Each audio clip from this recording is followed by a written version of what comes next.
we reaching in our combat tool bag one more again. It is a cold black affair. Shout out to the mighty LDBC. LDBC only, LDBC or nothing, LDBC versus everybody, and LDBC everywhere. Um, Guys, do me a favor, subscribe, support, um, uh, love everything LDBC, Trilitary, TWT, Simple Truth Network. Check out my channel, HFO Church, Acting Right TV. Obviously, subscribe here. Support my OGs, Carno Loco, Black Fight Fan TV, Usual Suspects, um, and my little brother, Black Sun, 9-4 Sun God. Uh, Also, do me a favor, go to shopusualsuspect6.com, shopusualsuspect6.com. Support each individual usual suspect. And if you can, pick up some combat tool bag gear. We have warm weather gear, and we also have fall weather gear. Um, and also check out my Hustle God methodology book series. It's a 4-book series on Amazon.com. You could type in Michelangelo Turner on Amazon.com and the 4 books will pop up, or you can type in Hustle God methodology. You'll see 4 books. Um, Hustle God masterpiece, um, Hustle God linguistics of money, Hustle God Afro Go 1, and Hustle God the art of hustle. That said, we're through the intro, the slight commercial. Uh, Stephen L. the Mac, good morning, good morning. Welcome to Boxing and Breakfast, aka Breakfast with the Champ. Have a little bit of battle with your breakfast. Um, Thank you guys for stopping by. Smash the like button if you can. Much love. Um, Today's show is dedicated to Devin, Lord Devin, the Dream Haney. Undisputed, 29 and 0. Believe he's 23 years old. Um, just made his title defense. Went back over to Australia. Fought George Kambosos again. Honored his second fight in the top rank contract, and he has one left now. There was some scares about his weight. A lot of people said he looked drained. A lot of people said he looked not 100%, and they worried about his how he'd feel in the ring and how his performance would be in the ring. Needless to say, um, Devin Haney stepped on the gas as I think we all expected this time around. George Kambosos, uh, well, before I get too far into that, he looked spectacular in there. Sharp shots, lead right hands, um, creative combinations. Obviously, as elusive as Spider Man, as Devin Haney usually is.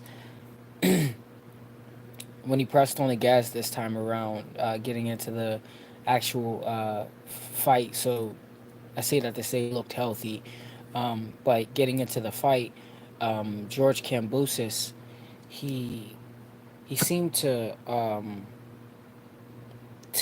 I guess make an adjustment, and that was being more of a dirty fighter, and that was switching, but it wasn't like he was switching to southpaw and mounting an offense from southpaw. He would switch to southpaw and then hurry up and switch back to orthodox.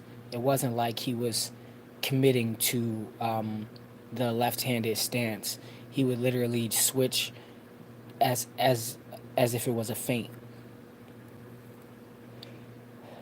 That said, Devin Haney caught on to that, adapted fast, controlled him uh, with the jab from the outside, but mixed in a lot of lead right hands, counter right hands, um, rolling right hands with the pull counter.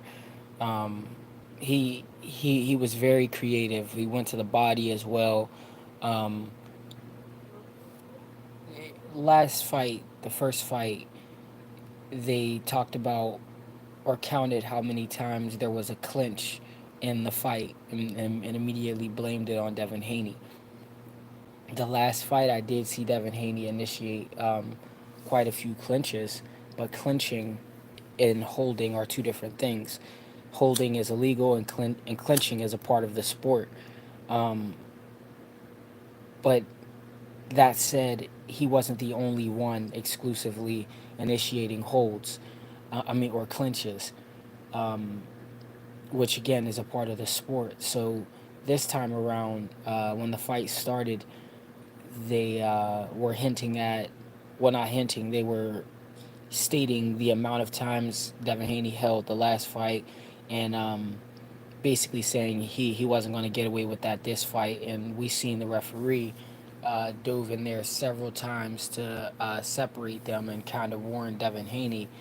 But the the majority, if not all, of the clinching I seen initiated in this fight was by George Kambosos.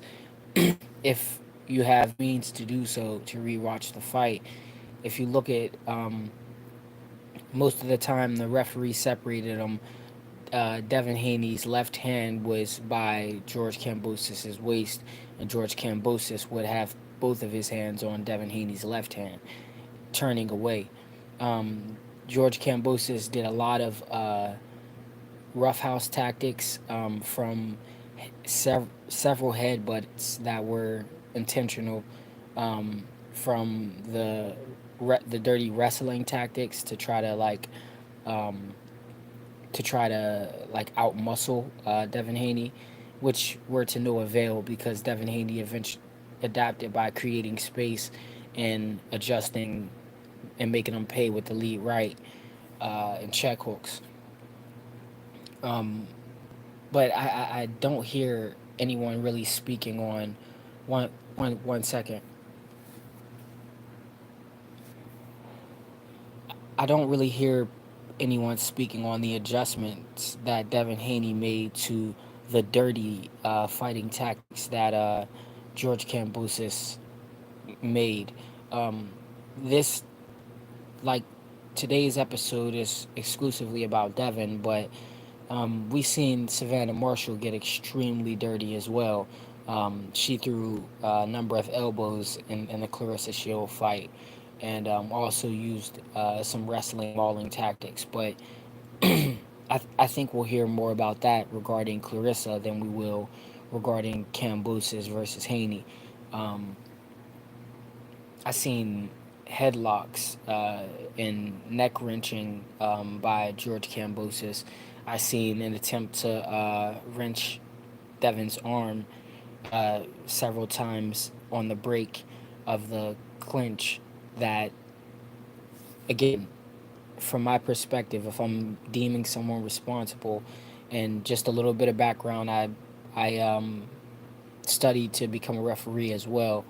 The only thing I didn't do was shadow the referees and actually go into the fights and see how they ref. Because of my fighting background, felt that was kind of a weird initiation into the fraternity. But that said, Key Hype, welcome to Breakfast and Boxing. Have a little bit of battle with your breakfast. Thank you for stopping by. Tap that like button if you hear from me. Much appreciated. Um, but the person I would deem responsible in a clinch is the person who has more control of the clinch, and that would be the person not with one hand but two hands engaging in the clinch. And again, when I seen a lot of these arm wrenches and neck wrenches performed by George Kambosos, he was the one with two hands on Devin Haney's one hand. So to deem Devin Haney responsible for these clinches was was literally BS. There's no other way to put it. It was not Devin Haney initiating these clinches, or a lot of these clinches. The majority of these clinches were initiated by George Kambosos. But again, Devin made the necessary adjustments, put on a dominant performance. He defended his undisputed title He'll take that back home. Post fight, George Kambosos, he said essentially he has to rest and recover as a chorus of his post fight press conference interview. It was something that was reoccurring and something that he kept repeating, um, is that he needed to rest and recover. And during the fight, I don't know if his name is Bernardo Osuna or one of those top ranked guys, said he got the biggest payday of his life the first fight and lost, and now he went quiet and got the biggest payday again, and we don't know how he's gonna come in this fight. Is he um, looking to cash out? That was one of the top ranked commentators' questions that he proposed mid fight, and none of the top rank agenda players um, even responded to the question. So it was dead silent from Andre Ward, Timothy Bradley, and the other guy after he asked the question for at least 10 seconds. And when the next part of the conversation or the analysis of the fight was initiated, it was a changed subject. But that said, I do believe he's considering. Well, I had an inkling that this Devin Haney fight and pair of fights was just an attempt to cash out anyway.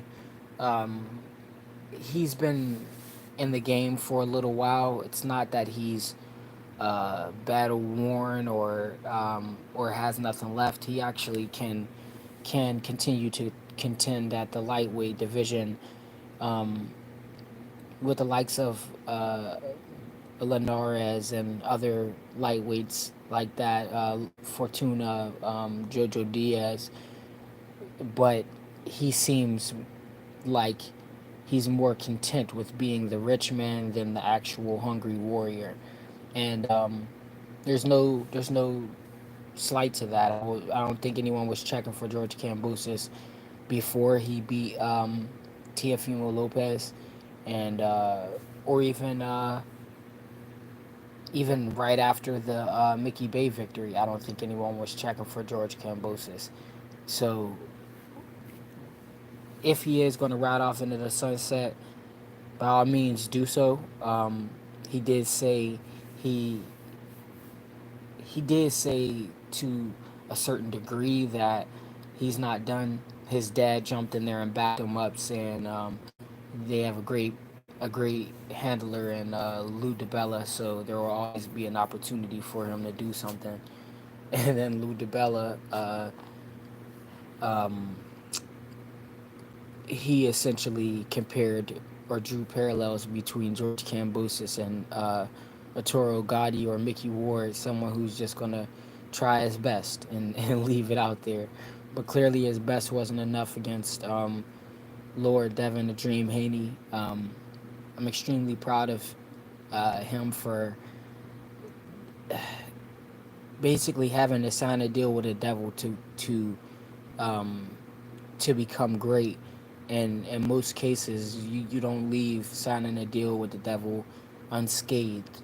But this kid has basically traded his freedom and independence, and being the highest paid lightweight out there, uh, just to become, well, not just, but to become the champion of the division, and accepted what is compared to his independence and his highest paid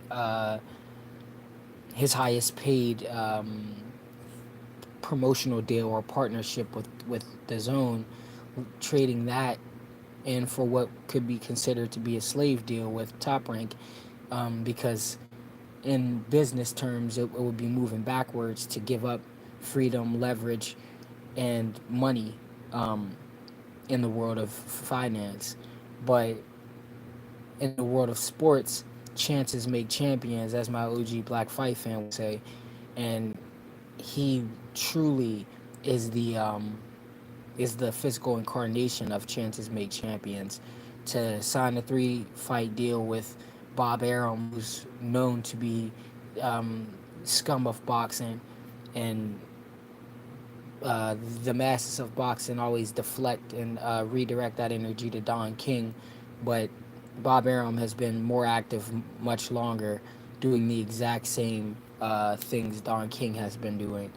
Um, but he signed a deal with him, 3 fight deal, 2 fights in, he's successful. He's um, gone over to this man's home turf, put a whooping on him decisively the first time, even more decisively the second time. Has even had to face a little bit of tribulation in there, a little bit of adversity in there via the headbutts initiated by Kambosos. It got Devin Haney cut, I believe, for the first time in his career, but Devin Haney, the quote unquote non puncher or pillow fisted guy that he is, left George Kambosos looking worse than I think George Kambosos has ever looked. He had blood coming out of his eyebrow and bruised on both cheekbones, blood coming out of his nose, and I think he was cut on his cheek as well. Devin the Dream Haney put on a master class of boxing over there, and definitely made not only the LDBC proud, um, his Islamic community proud, his Oakland community and California community proud, and the entire Black diaspora proud. Um, he's showing again. I drew uh, parallels between him and Sugar Ray Leonard before, and when I see him in his control over the jab, his speed, his lead right hand, it, I see I see why people compare him to Floyd, because Floyd's mastery over the game was second to none. It was a 3 dimensional balance where he wouldn't let himself get too aggressive. He wouldn't let himself get too defensive. And Devin Haney is starting to master that balance the same way. Where Leonard, he had a mastery of all elements of boxing, but he was a showman. And in him being a showman, it could get him in trouble by being overly aggressive at times. Uh, also, him pressing on the gas to get people out of there. Him not being a puncher, he didn't like the idea of um, the increased risk of being in there with punchers for an extended period of time. So he would either outbox you clearly, and if he couldn't do that, he would try to get you up out of there. Whereas Devin Haney, his he has no second option besides win. It's win at all costs. But he showed us a different fabric to that dimension. I mean, a different layer to that characteristic where he was going to win at all costs, but this time around, he wanted to actually hurt the guy, and we never really see malicious intent with Devin Haney. In the lead up to this, we seen Devin pressing him. You know, as we would say in the hood, he was pressing George Kambosos. He basically had his foot on his neck, so much so that George Kambosos couldn't say anything, um, beating him up with facts, if you will. And instead of just controlling him with the jab, instead of just outpointing him, you could see it in the results on George Kambosos' face. Devin Haney wanted to send a message to George Kambosos, like he said in the weigh-in, "You're too small," um, uh, and not even that, just he was too small, but that he was going to hurt him, that he was going to actually punish him, and Devin Haney, like Earl Spence Jr., has always been a man of his word. What he says he's going to do. He said he was going to punish George Kambosos, and he was going to make him see some karma for how he did his people, and in George Kambosos getting rid of his entire camp and not paying them anything, which is why he's currently being sued. and which is another reason why I think he might be wanting to rest. Um, but again, he was going to show George Kambosos, who missed weight on the scale the first try. Um, so you would assume he would be the bigger man in the first fight, but he came in on weight this time around and was proved to be the smaller man.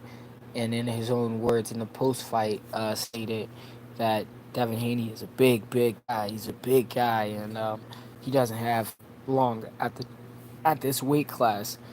Was something that he also echoed a few times in his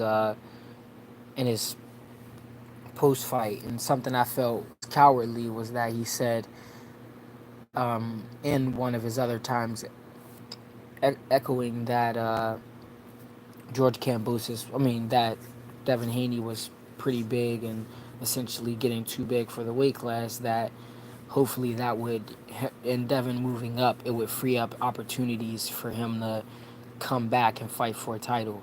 So you're saying, as a warrior, as a gladiator, as a Spartan, um, that your only opportunity to become champion again is if the current champion leaves the division. That's a shame. Southpaw Boxing, salute. Welcome, family. Welcome. Welcome to Breakfast and Boxing. Have a little bit of battle with your breakfast. This is the replay friendly live, aka Breakfast with the Champ. Um, Again, this is a short little live. We're here Monday, Wednesdays, Fridays. Less than 45 minutes or 45 minutes less. Uh, Unless I have one of my co-hosts or special guest hosts with me. That's the only time we'll go over an hour. I got here a little bit late, so I'll be cutting out a little bit early. But thank you for stopping by again, bro. This live here is about Devin Haney. If you want, you can feel free to go back to the top. But yeah, that said, Cambosis he conceded and actually got the that bravado beat out of him. He conceded that the better man is Devin Haney, and Devin Haney truly earned his respect and Australia's respect. I mean, Australia, a media representative over there, directly asked if Devin Haney enjoyed himself over here and if he would come back. And Devin Haney, he kind of gave a response and saying, the politically correct response, like, you guys treated me well, and I would love to eventually some point in time. Essentially, not saying yes or no. The Australian media representative directly asked him, like, please come back, just fight here again sometime, please. The same energy wasn't reciprocated when a media representative asked George Kambosos if he would fight here again or if he would take his fights abroad again.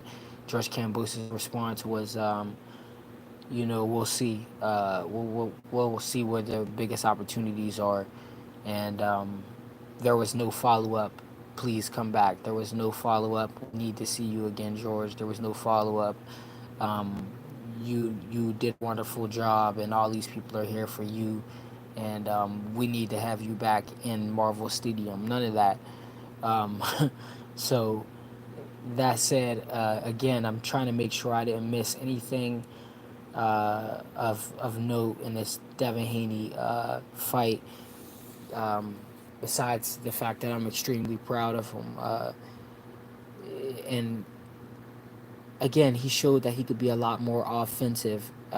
He's defense first, which is make you miss and make you pay. One of the names of the game, but he initiated a lot of these trades, and I wouldn't really necessarily call them trades because he wasn't getting hit with return fire in a majority of the exchanges. But yeah, exchanges. He initiated a lot of the exchanges, in which he came out on top of most, if not all of them. Um, Again, George Kambosos, and I would like to see a lot more people cover the fact that George Kambosos did a lot more dirty tactics, a lot more did fight a lot more desperate via the neck wrenching and headlocks he put on Devin Haney, the arm wrenching he attempted several times, the clinches that he initiated that Top Rank attributed to Devin Haney. Um, these are a number of things that I felt the boxing world overlooked in their reaction videos, the media overlooked in their response to this fight. No one had anything to say about. They say they counted the double digits what um, clinches Devin initiated in the first fight, which again, if you double check in the first fight, it was pretty balanced as far as who was initiating the clinches, but the consensus was to blame Devin and call it holding, where clinching in boxing is legal, holding is illegal. Um, in this fight, most, and I stand by it. If you have the means to rewatch it, most of the clinches and wrestling and holding in this fight was initiated by George Kambosos. Um, Again, in summation, besides the headbutts and the headlocks and the arm wrenching, um, Devin Haney adjusted to all of that. He was a more offensive fighter. He hurt George Kambosos, bust him up. Uh, he left him with the clown face, red nose, red cheeks, red eyes, or dark eyes, if you will. Um, and he really put on for DHP out there, um, to be as young as he is and to take such an amazing risk like he has. Uh, it shows that this kid is truly the future of boxing, and if he stopped today, he's already made history in this four belt era, being the first undisputed um, and I wouldn't say the first to make a title defense, but one of the first in this four belt era to make a title defense. So yeah, number 7, Devin the Dream Haney. Uh, Truly amazed with him. That said, I do want to say thank you all for stopping by, having breakfast with the champ. Um, let's do this more often. Have a little bit of battle with your breakfast. Uh, do me a favor, guys. Support, subscribe, um, love everything. LDBC, Trilitary, TWT, Simple Truth Network. Check out my other 2 channels, HFO Church, Acting Right TV. Support my OGs, OG Kono Loco, Black Fight Fan. That's OG K Hope. Um, Usual Suspect 6, each individual usual suspect, and my little brother Black Sun, that's the 9-4 Sun God. Do me a favor, guys. Hop on shopusualsuspect6.com. Support everyone that's involved with the usual suspects, each individual usual suspect. If you can, cop some combat tool bag gear, and also hop on Amazon.com and search the Hustle God Methodology series. It's a 4-book series. I'm a 4-time author, self-published. Uh, Up there, the books we have are the language, Hustle God, Linguistics of Money, Hustle God, Masterpiece, Daily Gold and Mind Molding, um, Hustle God, Afro Gold Part 1, and Hustle God, Art of the Hustle. That said, those are ways you can support um, this channel, sponsor your favorite fighter. Um, Also, you can hit the Cash App. Give me 1 second. Key Hype, much appreciation. B&B Boxing, salute family. Much appreciation for stopping by. It's a short live, uh, and definitely have some battle with your breakfast. Uh, Feel free to take it back to the top. It's a replay friendly live. But that said, much love to all of y'all. Um, it's Monday, Wednesdays, and Fridays. We'll always try to be out of here before 8 o'clock, 7:45 when I'm by myself. Uh, but Wednesday, it'll be Wonderful Women Wednesdays, and we'll be recapping what Clarissa Shields did, as well as what the ladies Baumgartner and Mayer did for us. Um, but it is always will be a cool black affair. Shout out to the mighty LDBC, and until next time, guys, deuces.